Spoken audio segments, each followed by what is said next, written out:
Welcome to the Rotary Times, a public service program presented by the Rotary Club of Falls Church, Virginia. On our programs, we talk with Rotarians and community leaders and discuss Rotary International and how it helps local, national, and world communities. I'm Rotarian Michael McCormack, your host, along with Rotarian John Sweet, your co-host, with the Rotary Club of Falls Church, Virginia. Our guest for this program is Douglas Dreyer, the president of our very own Rotary Club of Falls Church for the Rotary year 2005-2006. Doug, welcome to Rotary Times. Thank you. Welcome to the show, sir. Good to be here. Doug, before we start talking about the Falls Church Rotary Club and your year as president, how about telling us a little bit about yourself? Tell us about life before Rotary. I went to Rensselaer Polytechnic Institute and graduated as an engineer on a Navy ROTC scholarship. And after I graduated, I spent 10 years in the Navy as a patrol plane navigator, tactical coordinator. And after I got out of the Navy, I spent another 14 years in the Naval Reserve, and I had just retired recently. So, into the Naval Reserve, into Rotary. So how I was into Rotary just before I retired from the Okay. Naval Reserve, a few years. Got it. Well, how did you get involved in Rotary? What prompted that? I was invited by past District Governor Pete Petro to attend some meetings, and I liked what I saw. And Pete Petro, as you know, is a legend not only in Rotary but also in the community, and he has a tendency to know how to twist arms and get people to join. Yes, he did. But even though Pete might have twisted your arm or at least introduced you to Rotary, I'm sure he didn't really totally twist your arm to join. You must have decided it was something you wanted to get out of. I've been thinking about trying to give something back to the community, to this country, and Rotary affords you not only that, but also affords you the opportunity to help out not only in the United States, but also all around the world. And no matter where you go, there's always a Rotarian out there with an open handshake. Yeah, that's very true. Well, Doug, as you know, and hopefully some of our viewers know, certainly the Rotarians that are out there, Rotary has 4 avenues of service. There's club service, vocational service, community service, and international service. And I guess the easy one is club service because, well, I'm the club service chairman. But I know that we're doing lots of neat things, but what about community service? What are we doing with regards to the community? Community service, vocational service, basically they tend to overlap. We have some members that go to high schools and have vocational days, trying to get some of the students in some of the schools to learn about different avenues of work. There's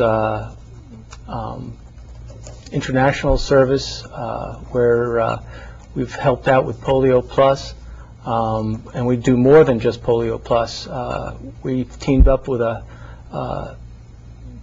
club in India, and they have created this polio corrective surgery where people who are stricken with polio are able to undergo operations so they can stand up with braces, and they get vocational training.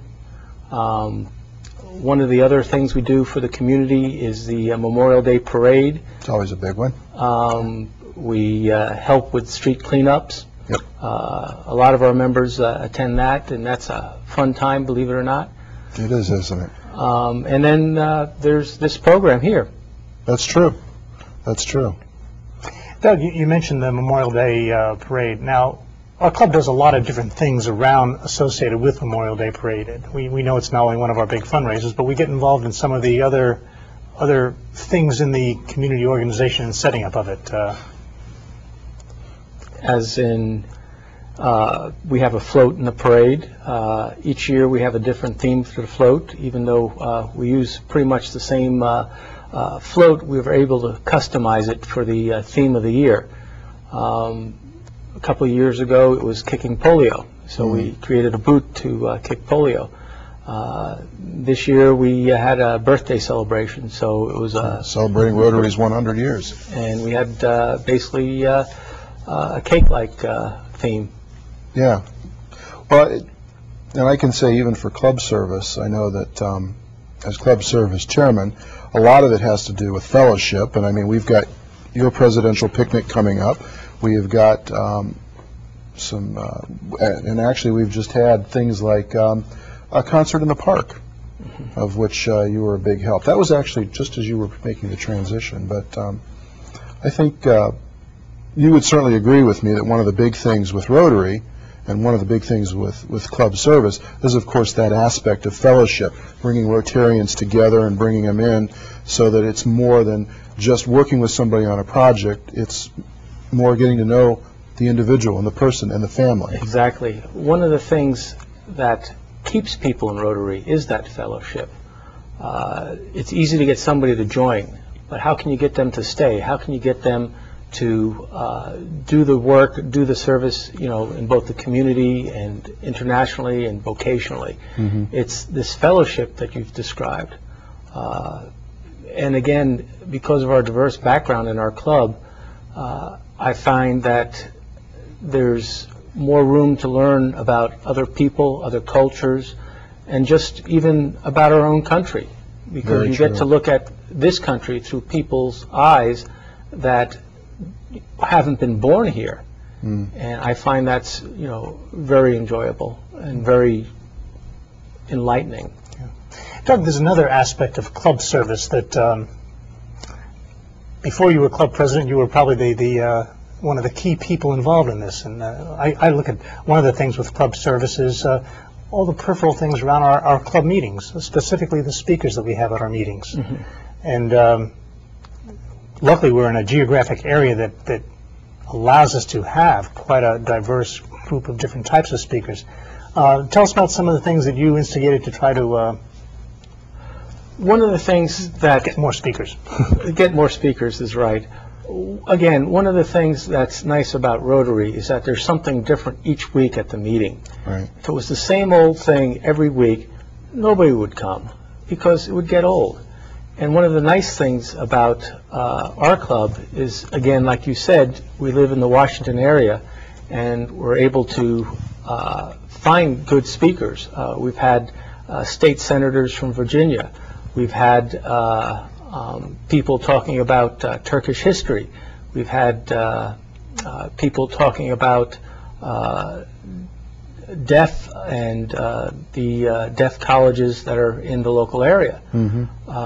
It's just amazing what you find at each meeting each week, because it's so different and you never know what you're going to get. That's true. It's new and it's interesting, and it's amazing what people have to say. A lot of good things, and you go away from the meeting having learned something to make you a better person and make you feel good about the world. Right. Let me touch a little bit on vocational. I know that in this area that we live in, we're a little bit different from most. I mean, there's very little manufacturing and everything, so the true thought of vocational service, you know, has changed from actually a VOTEC type of thing more towards scholarships and things like that and helping students out. Can you give us just a little bit of thoughts and what the Falls Church Club has done in the past and what they're planning to do in the future for scholarships and things of that nature? One of the things we've done is sponsored a wonderful young lady, Leah Klaas, as a Rotary Peace Scholar. She's going to school in Argentina, I believe, and she is going to be one of the leaders of this country in the future. She is just that caliber person. You can tell right off when she gave her first speech at our club that this person is going to go someplace. And we're helping her go there. We're helping her get to where she should be in this society. And again, she's bringing, you know, a piece of the United States to Argentina as an ambassador from this country to Argentina. And she's a worthy ambassador. And if we had more of Leah classes going from this country to other countries, I think the United States would have a much better reputation in the world these days. Doug, when you mentioned about people going from this country to other countries, now we're sort of verging from the vocational over to the international. It's interesting how all of these avenues of service sort of many projects and many programs can blend sort of together. dovetail between them. And I know from an international point of view, our club has been involved in several things recently. Would you like to touch on the international projects? I mentioned, again, the polio corrective surgery. Can you... Okay, the previous projects we had, the... we've helped out with Peru. Yep, we've provided, let's see, I think it's been water as well as a kitchen. That's a kitchen right. in Peru. That's right. And we also donated money to, I believe, a bridge building in Africa. That's right, the Bridges to Prosperity. This was actually in National Geographic, this project. It was started by another club in Southern Virginia, and we've helped them out. And what they do is build footbridges to help connect different parts of the country, so trade, food, and just families can, see each other without having to risk their lives crossing these gorges and rivers and stuff. Right. Brings everybody together. Yep. Doug, we're going to take a short break and then come back and talk some more. Please stay with us, and we'll come back and talk a little more with Doug Dreyer, president of the Rotary Club of Falls Church, Virginia, for our 2005-2006 Rotary year. Please stay with us. At the gateways to cities and towns across the globe, a familiar gear wheel signals. Rotary is here. Living their motto of service above self, more than 1 million Rotarian men and women worldwide support humanitarian work in your community and our world community. Service to youth, to the elderly, to the disabled, and the disadvantaged. In every corner of the globe, Rotary means friendship and helping others. Welcome back to the Rotary Times. We're talking with President Doug Dreyer, the president of our Rotary Club of Falls Church, Virginia, and we're discussing his year as president. Doug, before the break, we talked quite a bit about different programs and projects that our club's involved in. But during the break, you reminded us of another one that you personally sort of been the leader of our club involvement over the past few years. You want to tell us a little bit about the Rebuilding Together? Yes. Rebuilding Together used to be called Christmas in April, and then it was Christmas and Sukkot in April. But Rebuilding Together basically better describes what we actually do. And in this area, over 200 houses a year are basically rehabilitated to make them livable in some fashion, whether it's just putting up a handicap bar and a shower so an elderly person can take a shower safely, or whether it's completely rebuilding the inside of a floor. I've seen that done by another group. They've taken everything out of the house and they completely rebuilt the floor for a gentleman who's elderly and just couldn't afford to fix his house. I've seen houses that had 11 people living in it. One of the projects that our club did was to help out with a dual disabled facility, a nonprofit organization that was providing housing for dual disabled individuals.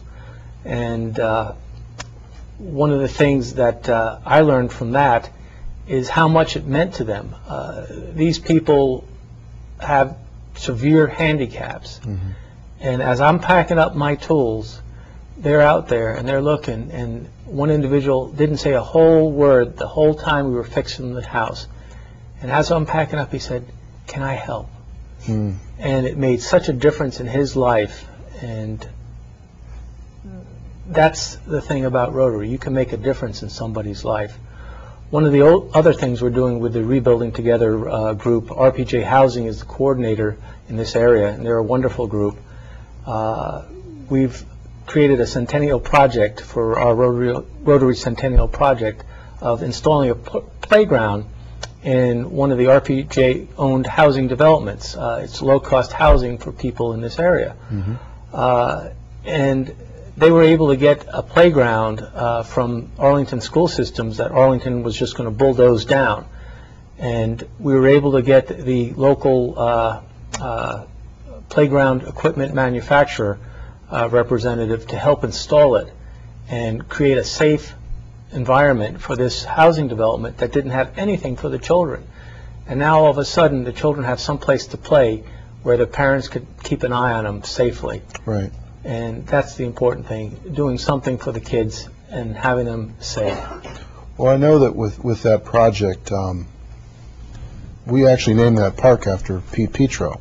Yes. And I do remember that with your guidance and leadership, what used to be just kind of an open field and not very inviting other than to maybe throw a ball or something, there's now this incredible park.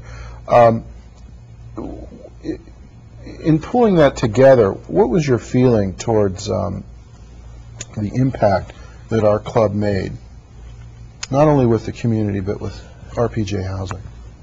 Our club has made a great impact just on one life, just one child playing on that playground who can play safely. It made an impact on that child's parents, knowing that their child has some place to go that's safe. Mm-hmm. And they can play on that playground safely, and that was one of our big concerns. Could we install that playground in a safe manner so they could play on it safely? Another thing that we do is touch lives all around the world through all our other projects. Mm. So again, this is something that Rotary can do, is not only touch somebody that's a neighbor. One of the other projects through Rebuilding Together was a house right down the block from where I live. Mm. Never knew the house was there. It was surrounded by bush. It was an elderly gentleman who had lived there all his life, well, most of his life. And he couldn't physically take care of the place anymore. And he didn't have the resources to hire somebody to fix it. And his grandson and his granddaughter-in-law-to-be and his daughter came out. They started painting the interior. A volunteer group came out, and they completely, took all the brush away and made it a safe place for him to live. Mm. And it's a beautiful house in the neighborhood now. And that's right down the block from me. It's next door almost. Right. And I'm not only helping my community, but I'm helping my neighbor. And I didn't even know he was there until this project came along. Right. Yeah. Doug, earlier in the program, you mentioned that one of the things that you really enjoy about our club is the diversity of the membership. People from different nations are in our club. Now, John and I know that you happen to have a very diverse family that you're a member Yes, of. yes. Your wife, being of foreign ancestry, does she get involved in Rotary, and how does she support you as your president? I have a wonderful wife and a wonderful 5-year-old daughter. My wife, Ayşe Gül, was born in Istanbul, Turkey. We met here in Arlington at a Thai restaurant. And I remember the day I got inducted into Rotary was exactly 1 week after my daughter was born. Oh. Because I remember Pete Petro calling me up the day my daughter was born as I was home trying to get some clean clothes and a shower so I could go back to the hospital with my wife and newborn daughter. And he called up and said, could you please, come tonight and become a member? And I said, Pete, thank you very much, but let's make it next week because I have pressing engagement at the hospital with my wife and newborn daughter. And Pete was very forgiving about that. That was one of the few times he wasn't able to twist my arm. But one of the things I learned from my wife, who's a translator, she mainly translates from Turkish to English, English to Turkish, but English isn't her second language. English is her third language. French is her second language, and she sometimes translates English, Turkish, English, French, or French, Turkish even sometimes, I'm sure. But one of the things I've learned from her is how important culture is to the translation of language. To understand another person, you can't just translate the words of what he's saying. You have to understand where they're coming from. You have to understand the culture behind the words. And that's why I like about our club. Because of our diversity, we're able to do projects internationally because we have members from all the different parts of the world, and they're able to help us understand the culture. So when somebody says something to us, not only do we understand what the words mean, but we understand the meaning behind the words. Right. And that's very important. And that's one of the things I like about this country is because it is a country of immigrants, very few people are Native Americans. unfortunately, that we're able to understand the cultures of the world because of that. Our diversity is our strength, and that's what makes the United States, and united is the word. Sounds great. Interesting. Well, let me ask a question with regards to, you're talking about translation, you were talking about how that brought you together and made you a better, I guess, basically understanding different cultures better. But the idea for us is to grow as a Rotary Club, and we certainly want to do that worldwide with all these different countries, but we also want to do it at home. And what are some of your thoughts with regards to the Falls Church Club growing? We have approximately 30 members, and we want to increase that. I would love to leave my presidency with 40 members. I would like to see better attendance. I'd like to see some of the members that haven't been attending regularly start coming back and attending. I would like to do a lot of different things to attract members. Not only continue having the good programs that we do, but also make sure that when a new member comes in, we don't overburden them with a project all by themselves. Have some of the other members who have been through the Memorial Day sales, the fruit sales, basically help out, divide the work up so that no one person is just overwhelmed for, you know, the 1 month time for the fruit sale. Right. If we can do that, I think it'll ease up the load on the individual members and not burn them out. Attracting them, I think we have a lot going for our club. Again, everything is different each week. There's always something new, something fresh. You meet somebody from the world because we've had a Rotarian from the Belgian Congo come. We have Rotarians from India come, Rotarians from Pakistan, Rotarians from South America, Rotarians from other parts of the country. From Tucson we had one, from I can't remember them all. You name it, they came. We've seen it. We have banners from all over the country. One of the nice things about Rotary is that you exchange banners. And you look at the banners on our wall, and it's just amazing.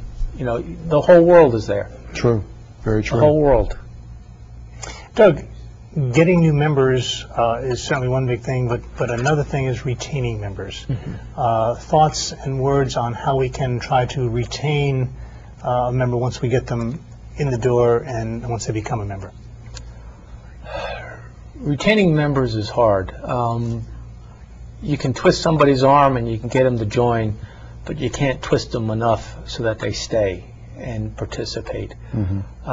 You have to make sure that, one, they know what Rotary is about. Right. What they're doing is important. They're contributing to not only their community, but the community of the world.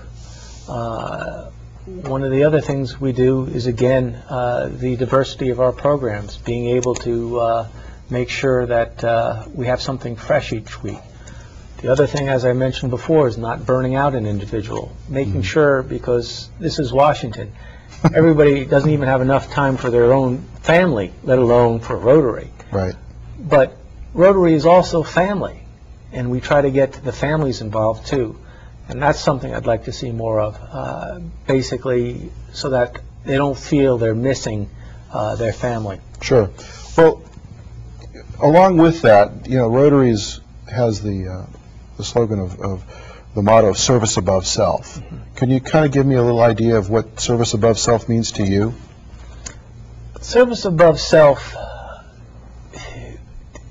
I think, is kind of a misnomer, because when you help out other people, you end up helping yourself. Yes, I give up some of my evenings each week to attend meetings. Yes, I give up a day during a weekend to help out with a parade, but I get something back from that. Right. And that's more than you can say. Service above self is giving, but you get more than you give. Doug, as we get towards the end of the program, if we have some viewers out there, young professionals who are not Rotarians, but are looking at this and saying, hey, this Rotary thing sounds like it might be of interest to me, do you have any final closing words of wisdom to pass on to them? Yes, please call me. Please see our website. It's going to be on the screen shortly. Contact a Rotarian and let us take you to a meeting. And if you don't live in the Falls Church area or work in the Falls Church area and you can't see, us, or attending our meeting, there are Rotary clubs all over the area, and we can help you find the club that fits your needs. And I think our club has a lot going for it. The fact that we meet in the evening, the fact that we have such a great club with the members, the Falls Church Rotary Club, I think, is the place to be. Great. Thank you very much, President Doug, for being our guest on this program and sharing with John and myself, and more importantly, sharing with our viewers all the information about Falls Church Rotary Club and your year as president. For the Rotary Times, I'm Rotarian Michael McCormack, along with Rotarian John Sweet, with the Rotary Club of Falls Church, Virginia. You're welcome to join us at one of our weekly meetings, Thursday evenings at 6:30 at the Harvest Moon Restaurant on Arlington Boulevard in Falls Church. Remember, our time is your time, and it's time well spent. Please join us for our next program as we continue to celebrate Rotary's 100 years of service above self.